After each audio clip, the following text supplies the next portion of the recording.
ہم کریں گے ہر مظلوم کی حمایت۔ السلام علیکم، میں ہوں حرین فاطمہ اور آپ دیکھ رہے ہیں حمایتی نیوز HD چینل۔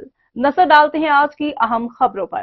ایمانداری کا آج مثال قائم ہو گیا۔ ہب چوکی بندر کے قریب مسافر ویگن اور کوچ میں تصادم، 5 افراد جاں بحق جبکہ ایک نو شدید زخمی ہوئے۔ ٹریفک حادثے میں ایک زخمی ہونے والے شخص کے پاس سے 32 لاکھ روپے کیش عبدالحمید شیخ کو ملے۔ عبدالحمید شیخ نے وہ پیسے اپنے پاس رکھے اور جب زخمی ہونے والا شخص ہوش میں آیا تو عبدالحمید شیخ نے 32 لاکھ روپے ان کے حوالے کر دیے۔ زخمی ہونے والا شخص اور ان کے ورثہ نے عبدالحمید شیخ کا شکریہ ادا کیا اور کہا کہ اس دور میں اور اسے پاکستان کے مشکل حالات میں جس وقت پورے ملک میں بے ایمانی اور 2 نمبری عروج پر ہے، 1% ایماندار ابھی موجود ہیں جن کی ایمانداری اور پختہ ایمانی کی وجہ سے یہ بچہ کھچا پاکستان قائم اور دائم ہے اور ہمیشہ قائم اور دائم رہے گا۔ احمد دین حمایتی کی رپورٹ۔